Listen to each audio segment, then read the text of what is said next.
Gel buraya gel buraya dedi, elinden tuttu böyle. Ne? Öbür şahıs, yaşlı olan amca. Öbürü içeriden şeylerin önünden, kişilerin önünden tuttu kolunu, zorla çıktı dışarı. Biri de aralıyor gibi yaptı, iki kişilerdi. Biri aralıyor gibi yaptı mahsus. Sanki böyle bir para kaçırma şeyi var gibi. Aralıyor gibi yaptı, ikisi bir oldu, kaçtı hızla. Bu da buraya yıkıldı amca, yaşlı amca. Yok çalınma yok. Şirket parasıymış, yatacakmış bir bayanın üzerine.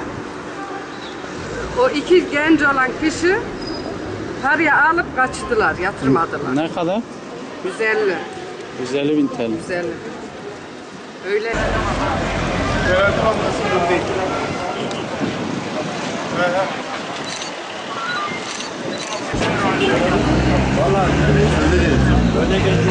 Amca olay nasıl oldu?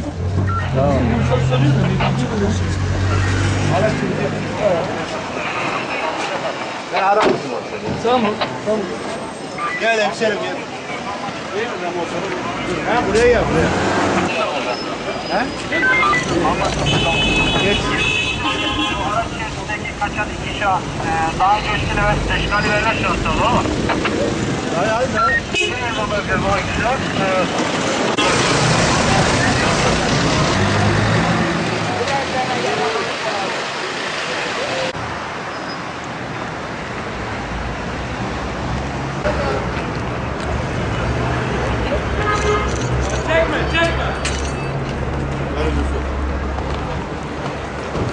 Evet, bu arada rüzgarda bir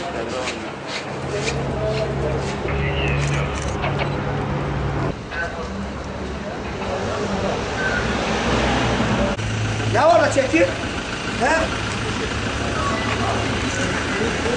Bir çekin ha şimdi al.